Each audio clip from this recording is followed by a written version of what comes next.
യുദ്ധം തുടങ്ങിയ മാസമായ ഫെബ്രുവരിയിൽ സൗദിയിലെ വിദേശികൾ നാട്ടിലേക്ക് അയക്കുന്ന പണത്തിൽ കുറവ് വന്നതായി കണക്കുകൾ. കഴിഞ്ഞ വർഷത്തെ അപേക്ഷിച്ച് 2% കുറവ്. യുദ്ധ സാഹചര്യം നിലനിൽക്കുന്നതിനാൽ വരും മാസങ്ങളിലും നാട്ടിലേക്ക് അയക്കുന്ന പണത്തിന്റെ തോത് കുറയുമെന്നാണ് കണക്കുകൂട്ടൽ.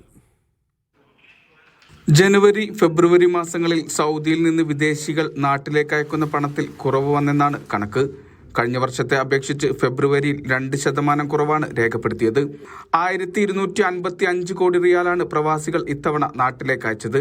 15 മാസത്തിനിടയിലെ ഏറ്റവും കുറഞ്ഞ നിരക്കായിരുന്നു ഇത്. ജനുവരിയിലും നാട്ടിലേക്കുള്ള പണത്തിന്റെ ഒഴുക്ക് കുറഞ്ഞിട്ടുണ്ട്.